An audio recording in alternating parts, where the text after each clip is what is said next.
जय सिया राम। सब सुख लहे तुम्हारी सरना, तुम रक्षक काहू डरना। जितने भी लोग इस संसार में हैं, सबका एक उद्देश्य होता है कि कर्तव्यों का निर्वहन अच्छे तरीके से हो, सुचारू रूप से हो। इसके लिए लोग जितना बन पड़ता है अपनी योग्यता के अनुसार कर्म करते हुए दिखाई देते हैं। उसमें ईश्वरीय सहायता मिल जाए, इसमें भी लोग लगे रहते हैं। अपने अपने इष्ट को पुकारते हैं, अलग अलग पाठों को करते हैं, नियमों को करते हैं।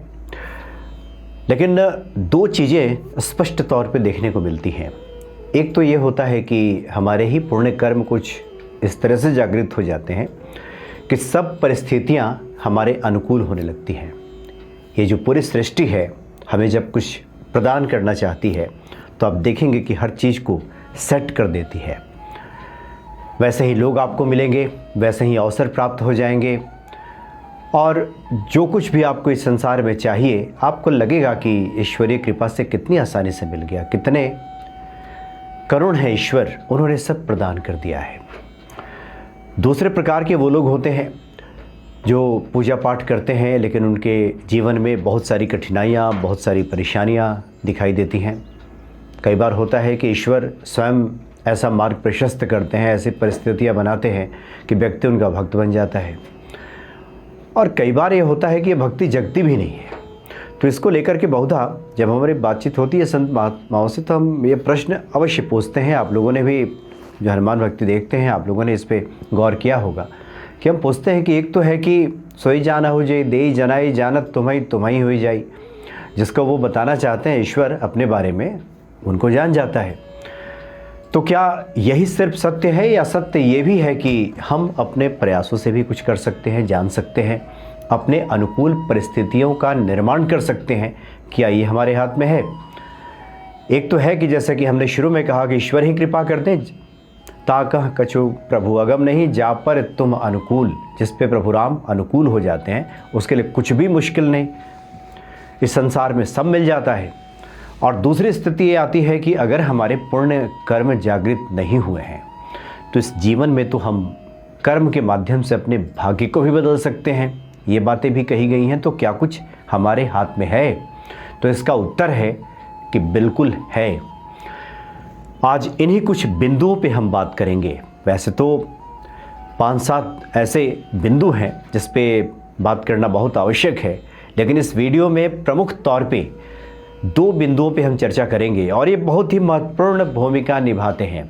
समय कितना भी प्रतिकूल हो, आपको लगता हो कि ईश्वर तो सुन ही नहीं रहे हैं। हम तो हनुमान चालीसा का पाठ करते करते अब थकने लगे हैं। बहुत लोग लिखते हैं कि अब थक रहे हैं, अब तो सुन लीजिए प्रभु। इस तरह की बात लोग लिखते हैं। इस 2 सूत्र को लोग समझ जाएं तो निश्चित तौर पे हनुमान जी की कृपा तुरंत प्राप्त हो जाएगी। तुरंत का मतलब बहुत जल्द। 11 दिन 21 दिन बीतते बीतते कितनी भी कठिन परिस्थितियां हो वो अनुकूल होती हुई दिखाई देंगी। उसके लिए बहुत आवश्यक है। हमारे पूजा पाठ में भी इसकी चर्चा की गई है। जो लोग कर्म कांड करते हैं या पंडित जी को बुला के अपने घर में कराते हैं, उनसे पंडित जी इन नियमों को कराते हैं, लेकिन कई बार हम लोग एक नियम मान करके उसको कर दिया, उसके रहस्य से हम परिचित नहीं होते, तो इसलिए उसका हमें पूर्ण फल, पूर्ण लाभ प्राप्त नहीं होता। एक बात कही जाती है कि यथा संकल्पः तथा सिद्धि। जैसा हमारा संकल्प होगा वैसे ही सिद्धि मिलेगी। अब लोग पूछते हैं ना कि हनुमान चालीसा हम पढ़ रहे हैं, सिद्धि कैसे मिलेगी? तो सिद्धि का तात्पर्य अगर सीधे तौर पे देखें तो जो हम चाहते हैं वो हो जाए। जिसके लिए हमने पाठ करना शुरू किया है, जिसके लिए हमने ईश्वर की आराधना शुरू की है, वो पूरा हो जाए, यही सिद्धि है। इसको अगर इस प्रकार से देखें तो सिद्ध हो जाए। सिद्ध हो जाए मतलब साध लें, जो हम चाहते हैं वो उस पर हमारा अधिकार बन जाए, उसको साध लें, वो हमें प्राप्त हो जाए, ये सिद्धि है। लेकिन ये मिलती तब है यथा संकल्प। जैसा हमारा संकल्प होगा वैसी ही सिद्धि होगी। लक्ष्य चाहे कितना भी बड़ा हो, कई बार हम लक्ष्य ले लेते हैं कि हम ये करेंगे वो करेंगे, ये लक्ष्य है, लेकिन संकल्प बिना लक्ष्य पूरा नहीं होता। संकल्प का मतलब ही होता है कि जहाँ पे कोई विकल्प ना हो। विकल्पहीनता की स्थिति ही संकल्प को मजबूत करती है। ऑप्शंस जैसे आजकल लोग कहते हैं प्लान ए नहीं चला तो प्लान बी नहीं चला तो प्लान सी, ये प्लान बी सी ये सब बातें हैं। एक जब प्लान होता है, एक उद्देश्य होता है और व्यक्ति उसमें जब डटता है ये भरोसा रखते हुए कि ईश्वर उसके साथ हैं, तो निश्चित तौर पे सफलता मिल जाती है। नहीं तो संकल्पहीन अवस्था में ना बी चलेगा ना सी चलेगा, ए फेल, बी भी फेल और सी भी फेल। जहाँ जहाँ चरण पड़े संतन के वहाँ बंटा धार, ये भी ये कहा जाए, जहाँ वो व्यक्ति अपना चरण रखेगा वही बंटा धार हो जाएगा। लोग कहते हैं ये पनौती आदमी है, ये कहीं भी कुछ भी हाथ डालते हैं सब खत्म ही हो जाता है।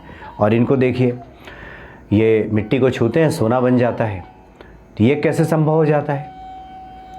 उसके पीछे यही कारण होता है कि उस व्यक्ति का संकल्प मजबूत होता है। मैं सफल होना चाहता हूँ, मुझे सफलता चाहिए, ये इच्छा है।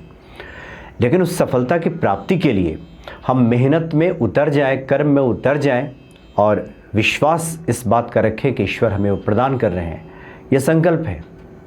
और उसी संकल्प को ईश्वर पूरा करते हैं। तो यथा संकल्प तथा सिद्धि, क्योंकि संकल्प जो है मन, बुद्धि और आत्मा से किया गया दृढ़ निश्चय है। मन से, बुद्धि से और आत्मा से किया गया दृढ़ निश्चय है। इसमें कहीं कोई किंतु परंतु होगा नहीं होगा, ये नहीं हुआ तो फिर क्या करेंगे, फिर दूसरा एक प्लान तैयार कर लेते हैं, उसमें लग जाएंगे, इसमें फेल हो गए तो फिर वो वाला करेंगे। तो इसका मतलब ये है कि संकल्प पक्का नहीं है। पहले तो संकल्प के लिए आवश्यक है कि जो कुछ भी हम प्राप्त करना चाहते हैं उसके लिए हम योग्यता भी रखते हों, तभी तो हम कर्म में उतरेंगे और ईश्वर से प्रार्थना करेंगे और उसके बाद हमें वो सब प्राप्त होगा।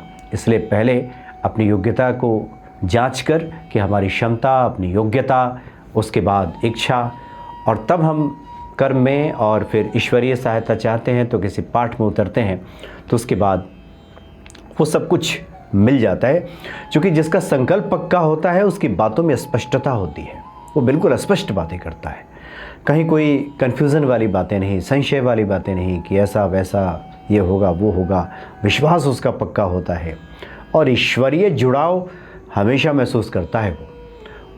वो समझता है कि हनुमान जी हर क्षण उसके साथ चल रहे हैं। और संकल्प जब व्यक्ति लेता है, संकल्प में जब वो गहरे उतर जाता है, जहाँ विकल्प खत्म हो जाता है, तो हमारे मन में, इसको वैज्ञानिक कहते हैं कि एक विशेष प्रकार के वाइब्रेशंस उत्पन्न होते हैं, तरंगें उत्पन्न होती हैं। और ये जो वाइब्रेशंस हैं वो हमारे अनुभव में उतरने लगता है, फिर अनुभव में उतरता है, फिर हमारे विचार उस प्रकार के बनने लगते हैं और फिर वैसा ही हम कार्य करते हैं और बाहर और भीतर हमारा फिर एक हो जाता है और वो चीज़ें हमें प्राप्त हो जाती हैं। तो पहला तो यह है कि मन में पूरी स्पष्टता से संकल्प होना चाहिए। अगर डर मन में होगा, संकल्प अगर कमज़ोर होगा, तो आपके मन में आएगा कि पता नहीं होगा कि नहीं होगा, शायद हो जाए, इसका मतलब है कि संकल्प पक्का नहीं है, ज़रूर होगा, ये असली संकल्प है। विश्वास का मतलब ही होता है कि जिसके बारे में हमने देखा नहीं, समझा नहीं, उसको सत्य मान लेना, यही विश्वास है। ये चीज़ों पे भी लागू होते, ईश्वर पे भी लागू होते। ईश्वर को भी आपने देखा नहीं, आप कहेंगे हम देखेंगे तो मानेंगे, तो इसको विश्वास नहीं कहते। विश्वास का मतलब है कि जो हमारे धर्म ग्रंथ कह रहे हैं, जो शास्त्र कह रहे हैं, उसको मान लिया, उसको सत्य मान लिया, यह विश्वास है। और वो चीज़ें फिर फलित होने लगती हैं।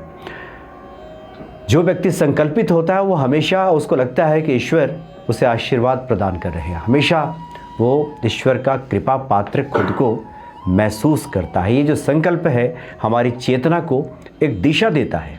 ध्यान, मंत्र, पूजा में भी यही होता है। जब हम ध्यान, मंत्र या पूजा करते हैं तो उसी संकल्प को एक दिशा मिलती है। अगर हम इस संकल्प के महत्व को नहीं समझते, सिर्फ अगर हाथ में जल फूल लेकर के और फिर ऐसे अर्पित करना ही हमें लगता है कि हो गया अब, तो ऐसी बात नहीं है। ये तो बाह्य क्रिया है, जो भीतर की क्रिया है ये बहुत आवश्यक है। और जब व्यक्ति संकल्पित होता है, संकल्प का संबंध हमारे सबकॉन्शियस माइंड से है, जिसको अवचेतन मस्तिष्क कहते हैं वैज्ञानिक शब्दावली में। और चेतन मस्तिष्क में जब ये बातें गहरे बैठ जाती हैं कि व्यक्ति के पास कोई किंतु परंतु ये नहीं है, इफ़ बट की कोई गुंजाइश नहीं है, इसके सामने एक लक्ष्य है, ये से पूरा करना ही होगा, ईश्वर के आशीर्वाद पे इसका भरोसा है, तो निश्चित तौर पे ये होता है कि जो सबकॉन्शियस माइंड है उस दिशा में काम करना शुरू कर देता है और ब्रह्मांड से वही ऊर्जा हमारे तरफ आनी शुरू हो जाती है, जिसको हम लोग कहते हैं लॉ ऑफ अट्रैक्शन में, कि चीज़ें आकर्षित होनी शुरू हो जाती हैं, दूर नहीं भागती। सम्मोहन पैदा होता है, उच्चाटन नहीं होता, नहीं तो उच्चाटन पकड़ लेगा। एक तो आपको कार्य में मन नहीं लगेगा, दूसरा ये है कि वस्तुएं भी उच्चाटित हो जाती हैं, वो भी दूर हो जाती हैं, भाग जाती हैं। और ये तो संकल्प की बात हो गई। और एक और बहुत महत्वपूर्ण बात है जिसको हम लोग कहते हैं, आप लोग भी सुनते होंगे, जब कहीं भी जाते होंगे मंदिर वगैरह में, कोई संत साधु जब मिलते हैं तो कहते हैं मन शुद्ध रखिए। अब व्यक्ति समझ ही नहीं पाता कि मन की शुद्धि क्या है, क्या है मन की शुद्धि, कैसे इसको शुद्ध कर लिया जाए। बाहरी तो पता चलता है, नहा लें, सब सफाई कर लें, कपड़े लत्ते सब धो लें बिल्कुल, और एकदम नीट एंड क्लीन होकर के बैठ जाएं एकदम तैयार होकर के, तो ये तो समझ में आता है।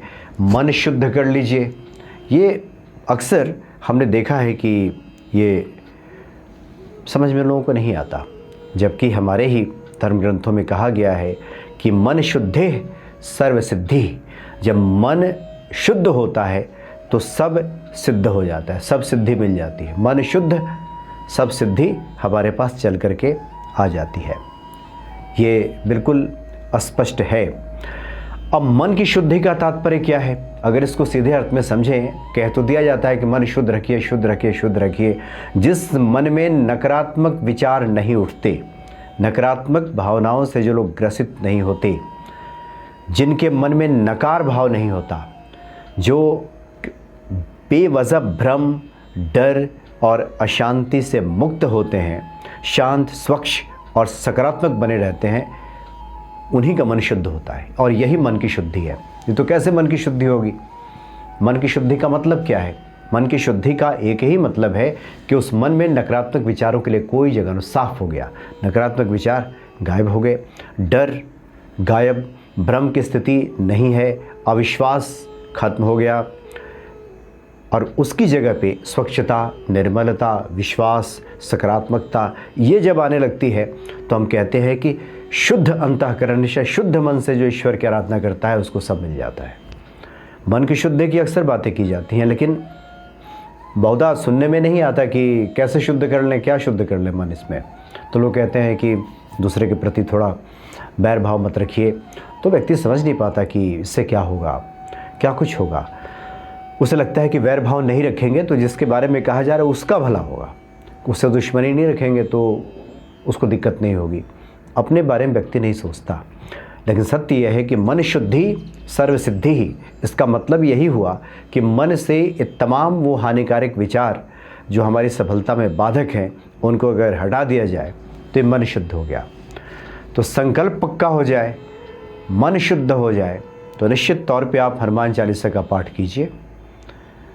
जो कुछ भी आप चाहते हैं वो सब ईश्वर आपको प्रदान कर देंगे। जैसा कि हमने शुरू में कहा कि एक तो है कि ईश्वर ही कृपालु हैं, ही कृपालु ईश्वर विशेष कृपा कर दें तब तो सब गोटी फिट हो जाती है, जहाँ था जो चाहिए सब मोहरे एकदम अपनी अपनी जगह पे सेट हो जाते हैं, सब आपको मिल जाता है। लोग कहते हैं कि लगता है कि ये चांदी के चम्मच लेकर के पैदा हुए हैं, ऐसे लोगों के बारे में लोग कहते हैं। तो रहा होगा पहले का उनका अपना कुछ भाग्य, इस प्रकार का उनके कर्म रहे हैं, मिल गया। लेकिन जिन्हें नहीं मिल रहा है, इसका मतलब ये नहीं है कि अपने प्रयासों से नहीं पा सकते। जब भी हम संत महात्माओं से पूछते हैं कि ये तो हो गई कि वो कृपा कर देंगे, तो अब लोग कहते हैं ना कि राम जी जब कृपा कर देंगे, उनका बुलावा आ जाएगा तो हम तो चले ही जाएंगे दर्शन के लिए, और नहीं आया तो फिर बैठे रहेंगे। नहीं, मनुष्य जो जन्म है, हम लोग हैं, अपने कर्म से बदल सकते हैं। कर्म की स्वतंत्रता हमेशा दी गई है और इसमें ईश्वर भी कर्म की स्वतंत्रता में बाधा नहीं पहुंचाते, उसमें कहीं कोई बाधा नहीं डालते। बिल्कुल स्वतंत्र कर दिया है उन्होंने मनुष्य को कि कोई भी कर्म कर सकता है। तो मन की शुद्धि से और संकल्प से अपनी मनोकामना हम पूरी करा सकते हैं। बिल्कुल 100% ये सत्य है। ये 2 सूत्र पे ही कोई अगर ध्यान दे दे तो निश्चित तौर पे मनोकामना पूरी हो जाएगी। आगे 3-4 अन्य जो बिंदु है उस पर भी हम बात करेंगे। तो फिलहाल इस विषय पे चिंतन किया जाए, विचार किया जाए, तो आप देखेंगे कि 11-21 दिनों में बिल्कुल ही काम होकर ही रहेगा। हनुमान जी, ऐसा हो नहीं सकता कि कोई उनकी शरण में जाए और खाली हाथ लौट आए। ये बिल्कुल जय हनुमंत संत हितकारी, सुन लीजिए प्रभु अरज हमारी। तो अर्जी अवश्य सुन लेते हैं हनुमान जी। जय सिया राम।